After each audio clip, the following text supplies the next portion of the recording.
बिस्मिल्लाहिर्रहमानिर्रहीम अस्सलामु अलैकुम। मेरा नाम अब्दुल्ला है। आप देख रहे हैं इन्फॉर्मेशन KSA मेरा यूट्यूब चैनल। ज़ुबान में लड़खड़ाहट है, माज़र चाहता हूँ, ज़ुबान पे ज़ख़म है। कल एक तबीयत मेरी अचानक से ख़राब हुई थी तो उसकी वजह से शायद कोई हीटअप का सिलसिला हो गया। अच्छा, बहरहाल खबर की तरफ आते हैं। ये सऊदी गज़ट ने एक खबर शाया की है जिसने तकरीबन तमाम भाइयों को परेशान किया, अपनी तरफ अट्रैक्टिव किया अपनी तरफ। तो मैंने सोचा कि इसकी वजाहत आप लोगों को कर दूं। भाई, इसमें ये खबर पहले हमने आपको एडवांस ही दे दी है। मैंने आप भाइयों को बताया कि भाई पहले नंबर पे अब सऊदी हुकूमत ने क्योंकि आपको अपने कागजात दुरुस्त करने का मौका दिया है तो इससे भरपूर तरीके से फ़ायदा उठाएं। ये वक्त दोबारा नहीं मिलेगा इस तरह का। आपको चाहिए कि इससे फ़ायदा उठाएं, क्योंकि अगर खुदा न खास्ता आपने ये वक्त मिस कर दिया तो आपको पेनल्टी जुर्माने का सामना करना पड़ेगा आने वाले दिनों में। याद रखें, दुबई में जब आप ओवर स्टे करते हैं तो आपको पेनल्टी का सामना करना पड़ता है। आप पेनल्टी पे किए बगैर मुमलिकत नहीं छोड़ सकते। ये जितने भी गल्फ में कंट्रीज है उनका यही कानून है। लेकिन सऊदीया में थोड़ा सा कानून ऐसा ही है, लेकिन नरमी थी कि तरहेल के जरिए आप लोग अपने वतन चले जाते थे। लेकिन अब इसमें अमेंडमेंट हो रही हैं। उन्होंने एक मौका दिया है, मौके के बाद एक ग्रैंड ऑपरेशन तश्कील दिए जाएंगे जिनमें पकड़ दकड़ बहुत ज़्यादा हो जाएगी।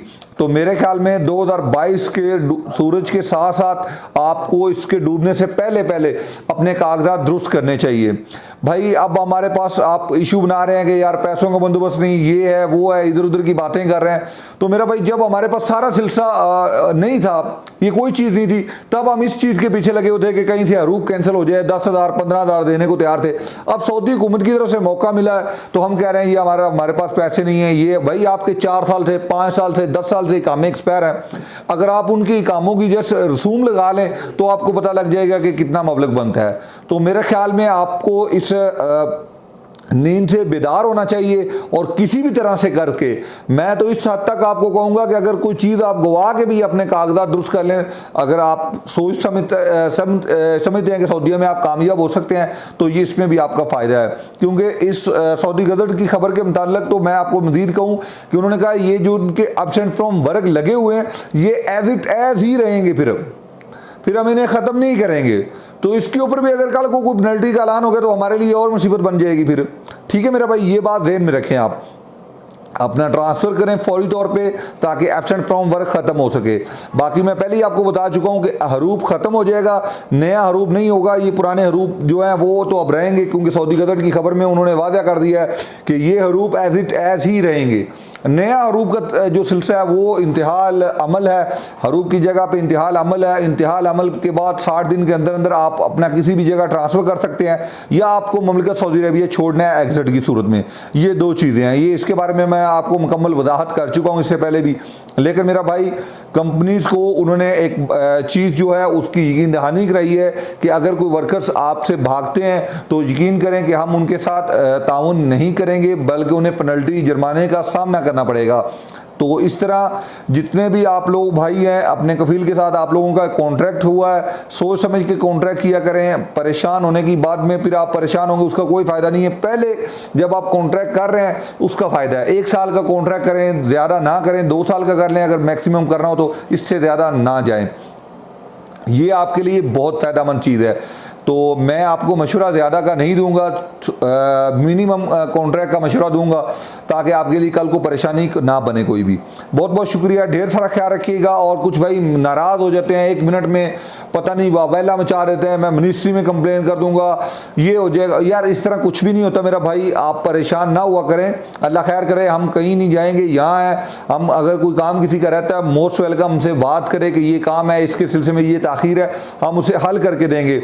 अब हमारे फ़हीम भाई थे, उनका पता नहीं कितने दिन से ताख़ीर हो रहा था, मेरे ख्याल 10-15 दिन लग गया, मसला बन गया। तो मसले में बाद दफ़ा ताख़ीर होना कोई बड़ी बात नहीं है, हो जाती है। लेकिन एकदम से अपने आप से बाहर हो जाना, हम ये सारी चीज़ें हम देख चुके हैं। जिनकी आप धमकियां हमें देते हैं या कोई एक दो भाई ऐसे बदतमीजी पे उतर आते हैं, ये सारी चीज़ें हम भुगत आए हैं। अब हमें इनसे डर नहीं लगता, अल्लाह के हुक्म से अब हम अल्लाह की दात से डरते हैं और किसी से नहीं डरते। यकीन करें, जब आप इस तरह की बात करते हैं तो हमें सिर्फ मजाक लगता है और कुछ नहीं लगता। आप 100 दफ़ा ट्राई करेंगे, लास्ट में आपके हाथ में कुछ भी नहीं आएगा। हम अपनी बात की वजाहत वहाँ कर देंगे, बाकी आप जो है आपका काम जाने, हमें कोई परेशानी नहीं इससे। ठीक है भाई, आपके ज़हन में हमारे खिलाफ कोई भी प्रोपोगंडा हो, अभी भी इस वक्त 3 कंप्लेन हमारे अगेंस्ट है, लेकिन क्यों भाई हम इतना बड़ा सेटअप चला रहे हैं, सिर्फ जस्ट 3 कंप्लेन, व्हाट वाई, क्यों भाई? और वो भी अपना मौक़िफ़ वहाँ पे पेश नहीं कर सके। जब कल हमारा हामी वहाँ पेश हुआ तो वो उनकी जो बात थी वो सुन के काजी बस मुस्कुरा दिया हमारी तरफ कि बस ठीक है, अल्लाह को हुक्म है, आप जा सकते हैं जी। तो ये जस्ट 3 कंप्लेन जस्ट 1 टाइम पे खलास होगी, अल्लाह का शुक्र है।